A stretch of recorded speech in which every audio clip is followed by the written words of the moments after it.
নমস্কার বন্ধুরা, শ্রাবণী রান্নাঘরে আপনাদের সবাইকে স্বাগত জানিয়ে আমি আবারও একটা রান্নার ভিডিও নিয়ে আপনাদের সামনে চলে এসেছি।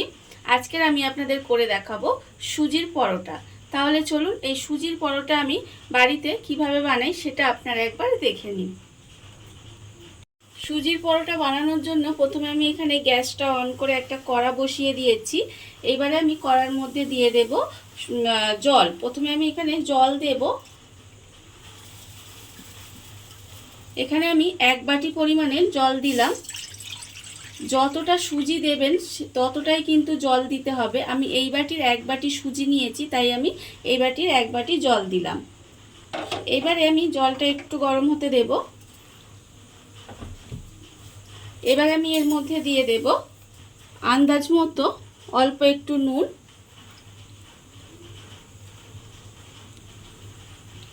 আর দেব আমি এখানে 1 চামচ সাদা তেল।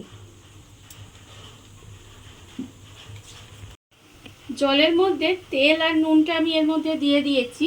এবার আমি এর মধ্যে দেব সুজিটা আমি এইভাবে দেব জলের মধ্যে, আর এইভাবে কিন্তু খুন্তিটা দিয়ে নাড়তে হবে, না হলে কিন্তু সুজিটা দলা পাকিয়ে যাবে।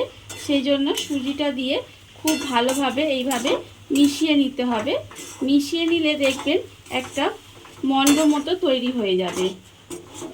ঠিক আটার ডো যেরকম হয় সেরকম কিন্তু এটা দেখবেন কড়া থেকে উঠে আসবে, এবং এটা কিন্তু খুব ভালোভাবে এটা তৈরি হয়ে যাবে।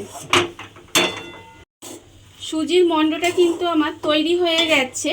এইবারে আমি এটা ঢেলে একটু ঠান্ডা করে নেব। সুজিটা আমি এখানে ঠান্ডা করে নিয়েছি। এইবারে আমি এর মধ্যে দিয়ে দেব ময়দা। এখানে আমি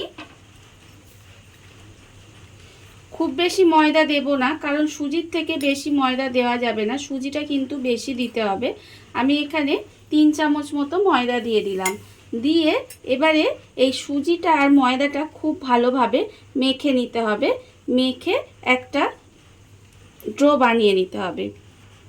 খুব ভালোভাবে মাখতে হবে। দেখুন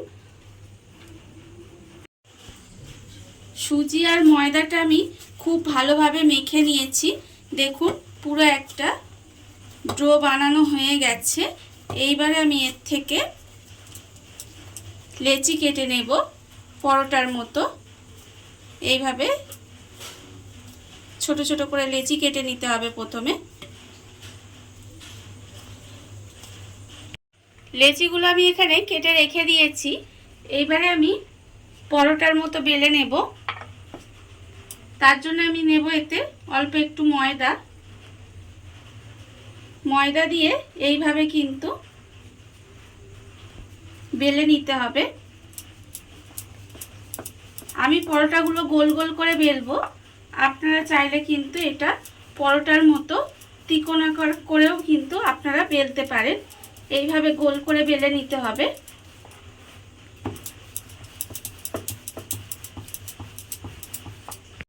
পরোটাটা আমার এখানে গোল করে বেলা হয়ে গেছে।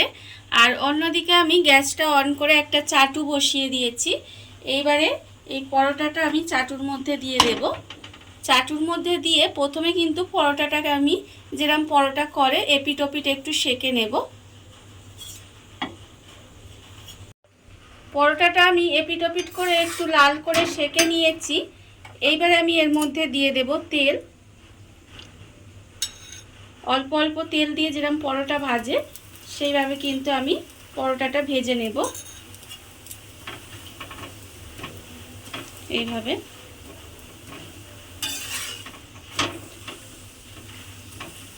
এইভাবে উল্টে পাল্টে একটু লাল করে ভেজে নিতে হবে। পরোটাটা আমি এপিট ওপিট করে লাল করে ভেজে নিয়েছি। পরোটাটা কিন্তু আমার ভাজা হয়ে গেছে।